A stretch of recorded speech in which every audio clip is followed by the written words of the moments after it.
қатты баламын. Менің анам бар, және әкем бар.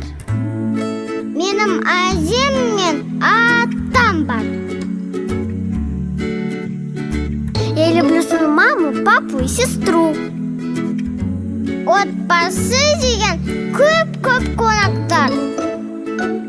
Семья – это когда все друг друга любят.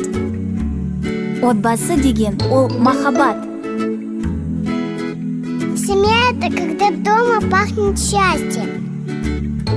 Отбасы деген анамен бірге қыдыруға бару. Семья – это когда тепло и мягко. Отбасы деген ортақ отырыстар. Семья – это любовь к родным. Менің отбасым ең көңілді. Алақай. Семья – это когда мы вместе проводим время.